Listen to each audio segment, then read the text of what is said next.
Shalom pria-pria hebat yang ada di rumah. Kita akan memulai program Leadership from Home. Pelajaran yang pertama hari ini. Mari kita berdoa.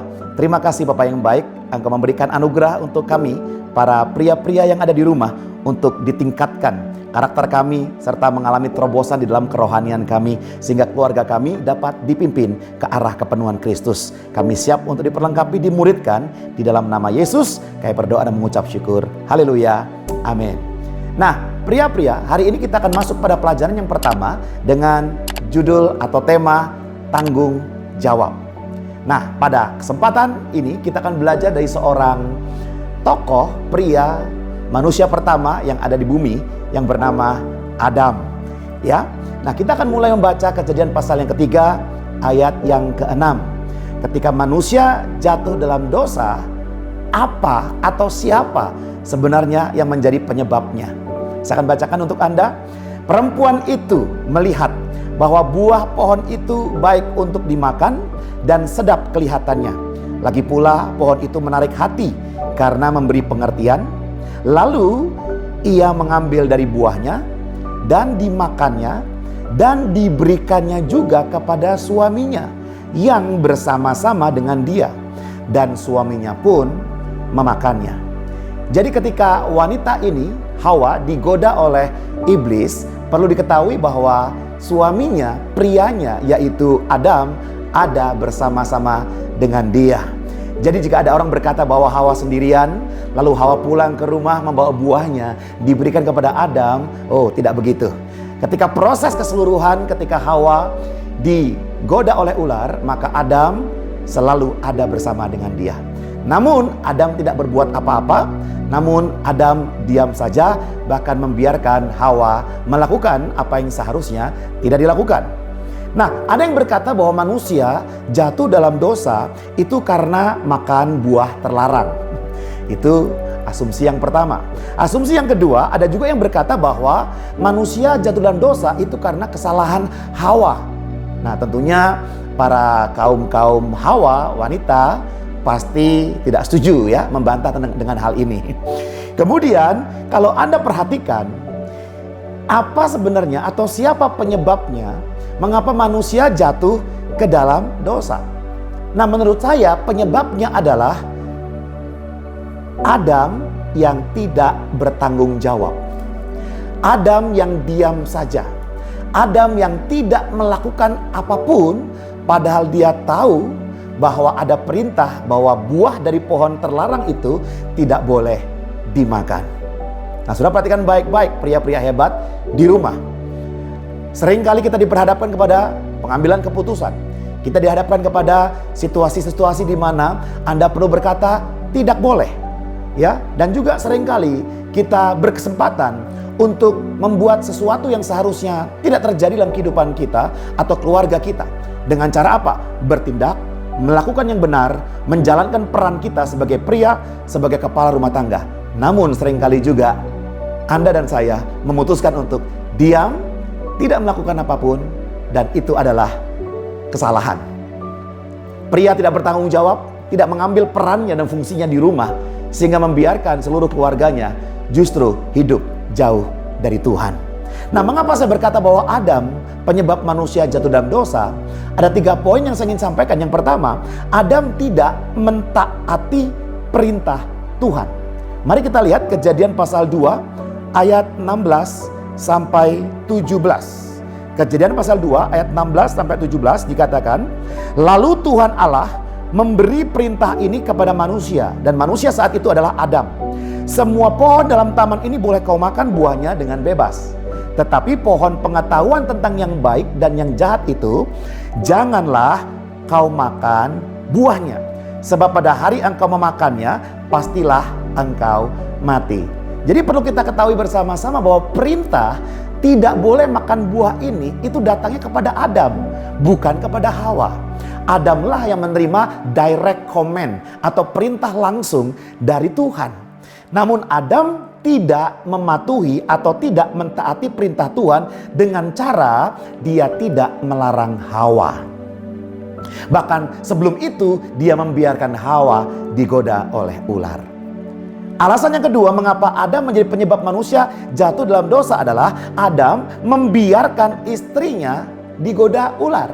Mari kita lihat Kejadian pasal 3, ya, ayat yang pertama sampai ayat yang kelima.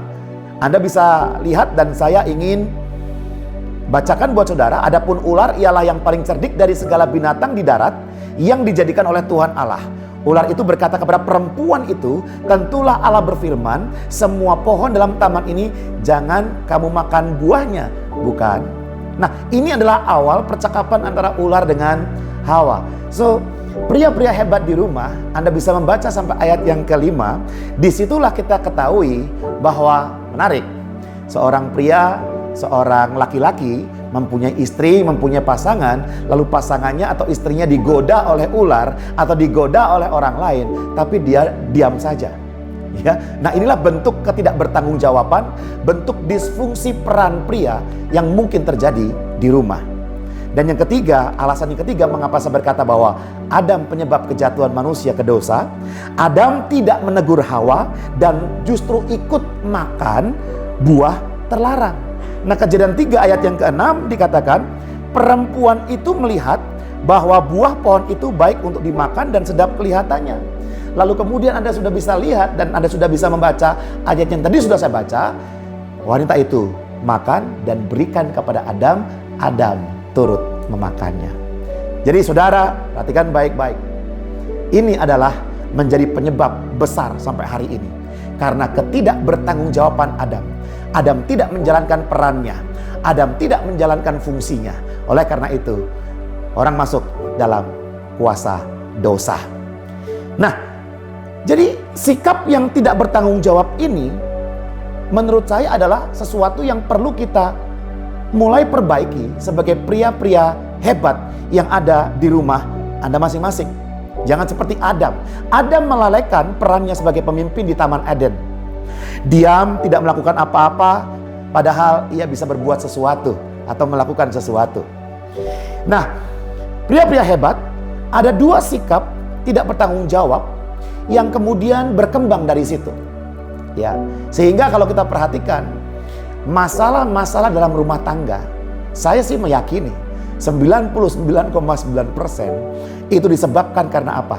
Karena ketidakbersediaan atau ketidakmauan atau ketidakmampuan seseorang untuk mengambil tanggung jawab.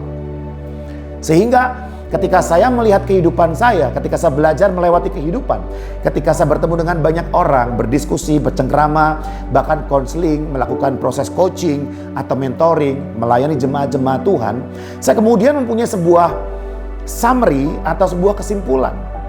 Ada dua sikap tidak bertanggung jawab yang sangat berbahaya sekali, yang nanti kita bisa bahas dari firman Tuhan juga, saudara. Ya, nah saya ingin sampaikan sikap yang pertama. Ini contoh sikap yang tidak bertanggung jawab. Yang pertama adalah suka menyalahkan. Ayo, apakah pria-pria hebat di rumah Anda masih seringkali memiliki sikap ini? Semua disalahkan, anak disalahkan. Anak pertama, anak kedua, anak ketiga disalahkan. Lalu anak sudah habis, istri disalahkan. Istri sudah habis, pembantu disalahkan. Ada mertua di rumah, mertua disalahkan. Bahkan ada kucing, ada anjing, binatang peliharaan, mereka disalahkan. Hanya dirinya sendiri saja yang lepas dari kesalahan, tidak pernah salah. Nah, jika Anda familiar dengan hal ini, maka saya ingin mengingatkan kembali, sikap suka menyalahkan ini menjadi penghambat, penghalang besar seorang pria bisa dipakai Tuhan sesuai dengan fungsinya di rumah Anda masing-masing. Anda bisa memberi nilai diri Anda sendiri saat ini. Ya, seberapa banyak, seberapa besar sikap ini ada dalam diri Anda.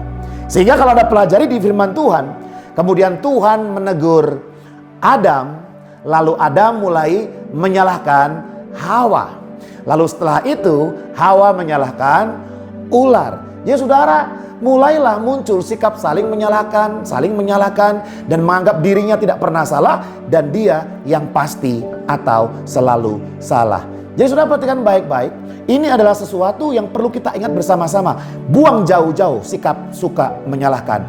Anda kepala rumah tangga, Anda pria hebat Tuhan, Tuhan utus di rumah masing-masing. Belajarlah untuk mengambil tanggung jawab, mengambil resiko, konsekuensi atas apa yang Anda lakukan, atas apa yang belum Anda lakukan, atas apa yang tidak Anda lakukan.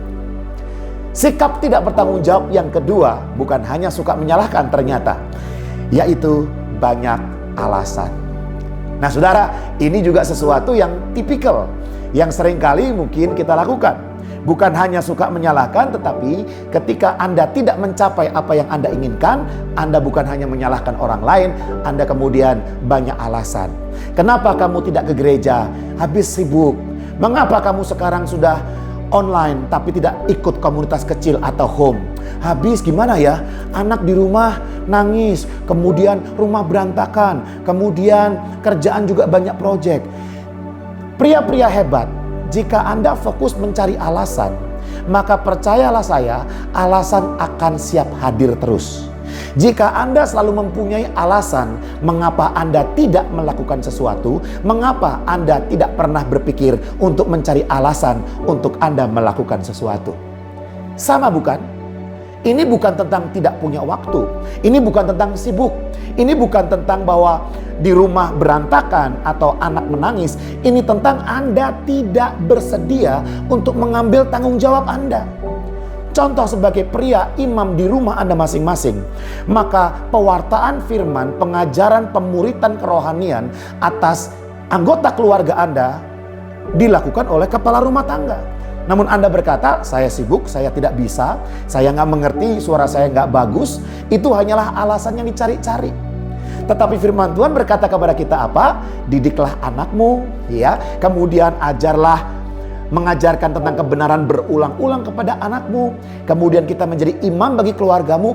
Ini sebuah peran, sebuah tanggung jawab di mana para pria-pria hebat di rumah, Anda tidak bisa mengelak dari tanggung jawab ini jika Anda seorang Kristen. Namun, sikap banyak alasan inilah yang kemudian menjauhkan Anda dari kehendak Tuhan yang sebenarnya. Sama dalam kehidupan juga. Dalam bisnis, dalam pekerjaan, Anda seharusnya mencapai target. Anda seharusnya mencapai hasil yang baik. Namun karena banyak alasan, Anda menjauhkan diri Anda dari semua pencapaian-pencapaian hebat itu. Mari kita jujur dengan diri kita sendiri. Apakah ada dua sikap ini yang membuat kita pria-pria tidak bertanggung jawab di rumah? Apakah Anda masih sering menyalahkan orang lain, situasi, keadaan, mungkin barang-barang mati juga ikut disalahkan? Atau yang kedua, Anda suka membuat alasan dan ini menjauhkan Anda dari peran tanggung jawab Anda sebagai pria di rumah? Tentunya Anda sendiri yang bisa menjawab pertanyaan ini. Nah, saudara, kemudian bagaimana caranya atau apa yang harus Anda dan saya lakukan sebagai pria-pria di rumah? Jadi seri pemuritan pria Leadership from Home ini, di pelajaran yang pertama, saya akan menyampaikan apa saja tanggung jawab keluarga, maksud saya tanggung jawab suami di dalam keluarga. Nah, definisi tanggung jawab atau responsibility adalah sebuah kewajiban untuk menyelesaikan tugas dengan memuaskan dan ada konsekuensinya jika gagal melakukannya. Jadi saudara, tanggung jawab bukanlah sesuatu yang bisa Anda pilih-pilih. Tanggung jawab bukanlah sesuatu yang Anda bisa katakan bahwa ya kalau saya ada waktu saya lakukan, kalau mood saya lagi bagus ya saya lakukan. Bukan seperti itu saudara. Ketika Anda menjadi seorang suami dari istri, ada tanggung jawab suami yang melekat, itu bukan pilihan. Ketika Anda mempunyai seorang anak, ada tanggung jawab ayah, papa, atau daddy yang melekat. Itu tidak bisa Anda singkirkan begitu saja. Nah, saudara, oleh karena itu, mari kita buka Efesus pasal 5 ayat 23. Karena suami adalah kepala istri, sama seperti Kristus adalah kepala jemaat. Dialah yang menyelamatkan tubuh. Sehingga saudara, suami perlu menyadari perannya dalam keluarga sebagai pemimpin atas istrinya, sebagai pemimpin atas keluarganya, yaitu bertanggung jawab penuh atas apapun yang terjadi dalam kapal rumah tangganya. Jadi, saya mendorong pria-pria hebat di rumah, jemaat MCC BSD, Mulailah lihat dalam keluarga Anda, dalam kehidupan Anda, pada area apa saja Anda sebagai pria di rumah, Anda belum mengambil tanggung jawab, Anda belum berperan sebagai pria, Anda belum berfungsi sebagaimana mestinya. Contoh Adam tidak bertanggung jawab, tentunya kita tidak akan meniru itu. Namun hari ini, mari kita bersama-sama kembali kepada tanggung jawab kita pria sebagaimana menjadi kepala di keluarga kita. Mari kita berdoa. Bapa yang baik, kami mengucap syukur untuk firman Tuhan hari ini. Kami berdoa supaya Engkau menjamah menyentuh hati kami para pria yang ada di rumah, sehingga kami berubah, berani bertobat untuk meninggalkan sikap saling menyalahkan, meninggalkan sikap banyak alasan, namun kembali mengambil peran sebagai seorang suami yang mana firman Tuhan katakan menjadi kepala rumah tangga kami. Di dalam nama Yesus kami terima berkat firman-Mu. Haleluya. Amin. Tuhan Yesus memberkati.